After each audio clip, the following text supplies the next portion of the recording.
All right, morning all, and welcome to the first of what will be three previews before we leave today. Um, Pittsburgh, Pittsburgh Penguins. This is where Penguins fans say, "Hey, he doesn't like us." Eh. I put this logo up here just to show all is well. I don't even know what that means. Anyways, the Pittsburgh Penguins is pretty simple. This team's had 100 or more points for 4 years in a row. It's 100, 100, 111, 104. And the year before that, they had 98. This team finds ways to stay competitive. So when people are saying, now they're on their way down, they're not as good as they were, yada, yada, yada, yada, yada. We've been here before. We have. In the Sidney Crosby era, we've been here already. Where people will say they've peaked, their roster isn't as good, and then they have 100 points. So betting against them seems kind of foolhardy. And yet there's a lot of people that are going to do it this year. They had 273 goals this past season, which was sixth in the National Hockey League. They had 241 goals against, which is 14th. So that's an ouch. That they've got to get going. Usually, when they're playing at their best, that defense really tightens up, and their goaltending is fantastic. And their goaltending was shaky at times this past season as well. They had a good start, October 6-2-2, but by the end of November they were 10-9-5. And I remember Washington struggling at that point as well, to the point where it looked like both Pittsburgh and Washington, if they didn't get it together, could be on the line for missing the playoffs. Now, of course, they got it together. By the end of December, it's 21-12-6, and nobody's talking about them missing the playoffs. By the end of January, 27-17-6. By the end of February, 33-32-6. By the end of March, 43-25-6. And by the end of April, by the end of the season in April, 44-26-12 before they get swept in the first round. So, did they expend too much energy in March and April? Were they tired when they played against the Islanders, or did the Islanders straight up beat them? Depending on which team you're a fan of, it may affect your opinion on the matter. The Penguins then decided in the offseason, we've got a problem, and his name's Phil Kessel. So they decided they had to get rid of him because odds are they were tired of him and Mike Sullivan having arguments and disagreements over Phil's conditioning and his work ethic. So we'll see whether or not Phil being in the lineup was part of the problem or not. If this team takes a step back and if the Arizona Coyotes take a step forward, then it may have been a great personality conflict, but then it's hard to argue that Phil wasn't making them a better team, even though I'm not going to try to argue that he's got the strongest work ethic in the league or he's in the best shape of his life. Phil's one of those guys. He can come in, he can give it a half effort and score 80 points, and it'll frustrate teammates and coaches alike. Their most valuable player, it's Sidney Crosby, and it's really not close. Now, in the event that Crosby were to get hurt, Malkin is a number one center in the National Hockey League. Malkin's a number two because he's behind Crosby. Almost anywhere else in the league, he'd be a number one. And before people bring up my center rankings, remember, there are 31 teams in the league, and I had 15 centers on that list, and two of them were from Pittsburgh. So there's 17 teams that weren't represented on that list that Malkin was ahead of. So, Malkin in more than half the league would be a number one center, and Malkin's health is a big thing too. If Malkin can stay healthy for 75, 80 games, I'm not even going to say 82, but if he can stay healthy for 75, that would really help them out a tremendous amount as well. But with the way Malkin plays hockey, he does risk injury at frequent times during games. Last five playoffs, they've been in every year, and this team's got a pretty good streak going, making the playoffs. They were out in round one, of course, this year. Round two the year before. Two Stanley Cups in 2016 and 2017, and in 2015 they were out in the first round.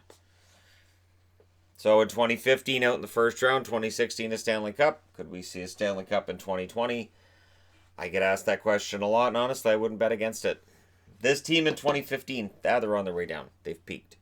They had that Stanley Cup in 2009. They're not that great anymore. And then they went back and won another one. So out of the lineup, Phil Kessel and Matt Cullen are the most obvious ones. Matt Cullen, if he had decided to come back, I'm not sure where you play him.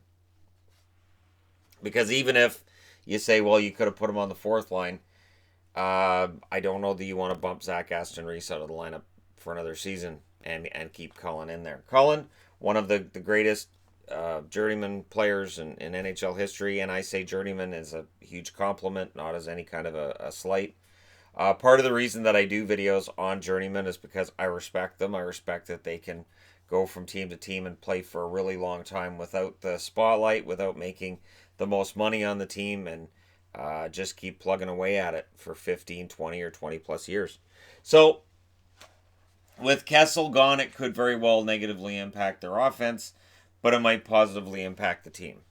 And that's what they're betting on. That's what Jim Rutherford's betting on as well.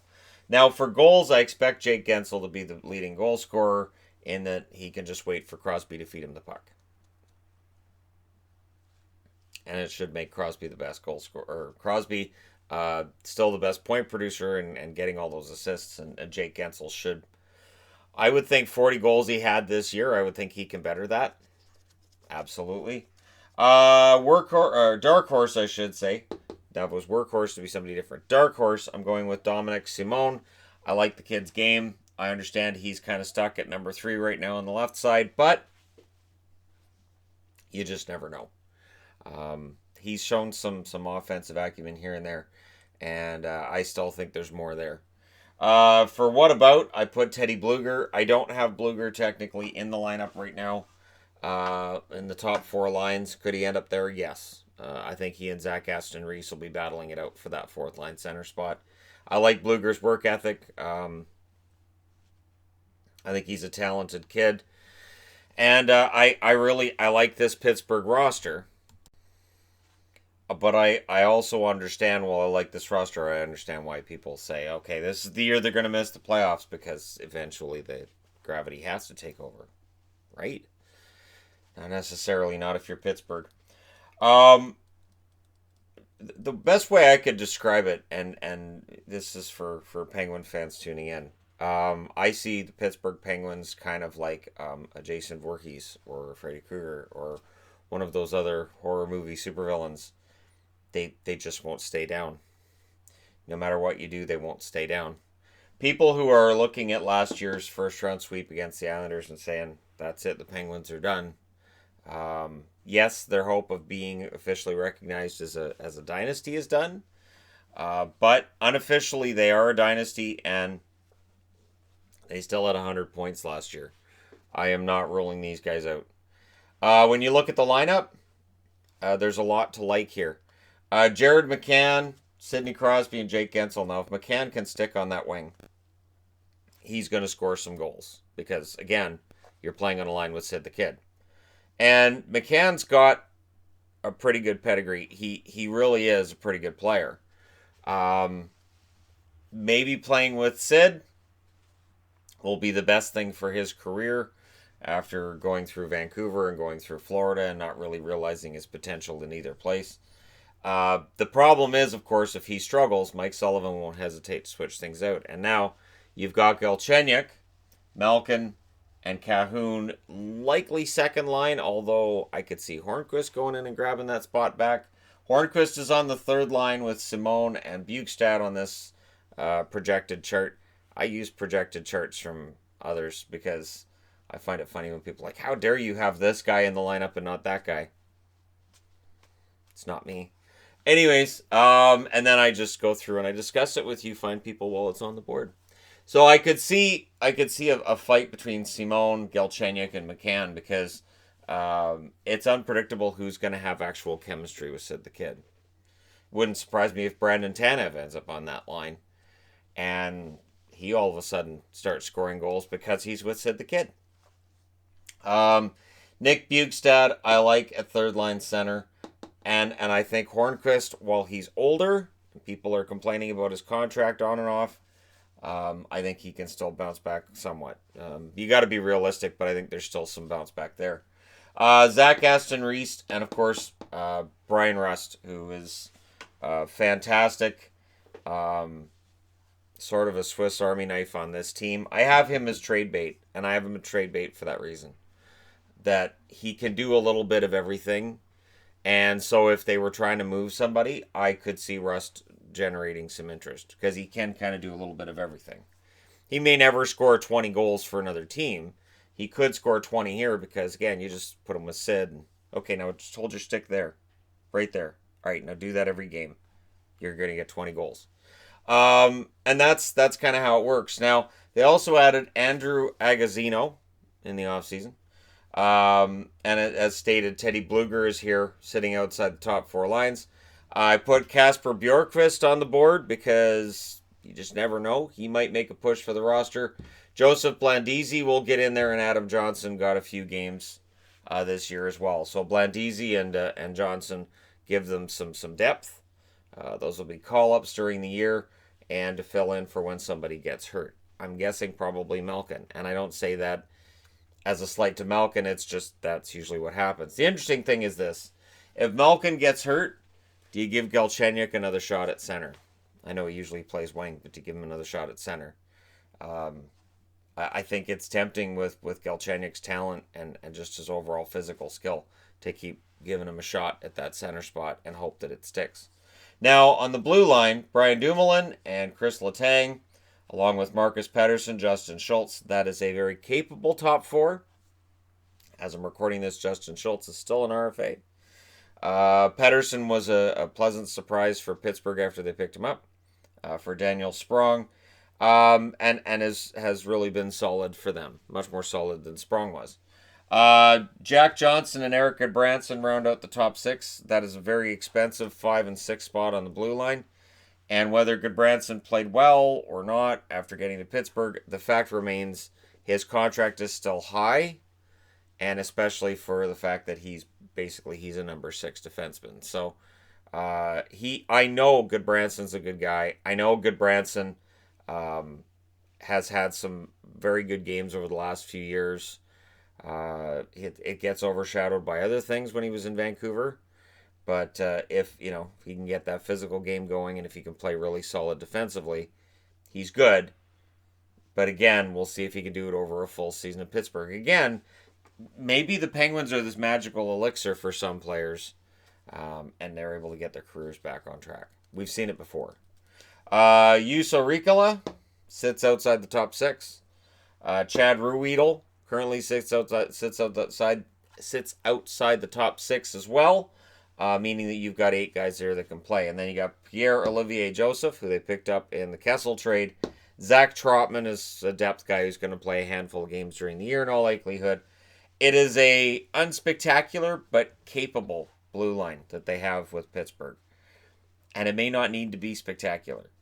Now in net, Matt Murray, I think he would admit this past season wasn't as strong as the previous years that he's had. And he feels like a veteran at this point, and yet when you actually look at years of service, he doesn't have that many. I think Murray's going to bounce back. I think we're going to be talking about Matt Murray by about Christmas as being one of the better starters in the league. Casey DeSmith came up and nobody really knew who he was, and then we all found out pretty quick. Decent backup. I don't see him as a future starter, but a decent backup.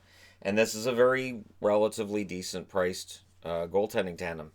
And then you've got Tristan Jarry still waiting his turn with Wilkes-Barre. And the thing with Jarry was when he did get called up this past season, he didn't look as good as he had previous years. So if I'm going to go ahead and make a prediction of where this team's going to finish, they could finish as high as first. I can't see them being lower than fourth. I can't. I can't see this team being lower than fourth. And again, it's the whole Jason Voorhees thing. Where, all right, they got swept in the first round. They're dead. That's it. All right, everybody, just don't worry. Nothing to see here. We're all good. And then Sidney Crosby comes out wielding a machete, and next thing you know, there's 30 teams going, what the heck just happened? And these guys are skating around with the silver chalice over their head again. So it's easy to write them off. It's easy to go, yeah, Pittsburgh's going to missing the playoffs. But when you got Matt Murray in net, Chris Letang on the blue line, Crosby and Malkin down the middle, Galchenyuk, Gensel, Cahoon, McCann, Simone, Hornquist. So 6 decent wingers. Bukestad is your third line center. This is still going to be a good team. Now, do they win in the playoffs? That's a discussion we can have in April. But this is still a good team, and I think they still make the playoffs. and it wouldn't necessarily surprise me if they won the Metro. The Metro's going to be a dogfight. They do have some physical players who can handle that kind of thing. It's one reason why they threw so much money at Brendan Tanev. He gives them something in their bottom six they didn't really have. You look at that bottom six; they did not have anybody who plays the way Tanev does. So it may be a little bit expensive for him, but I understand why they did it, and we'll find out pretty quick here whether or not he was worth the risk. I think the term might be a bit much, but I think they'll be able to handle the money as soon as next summer.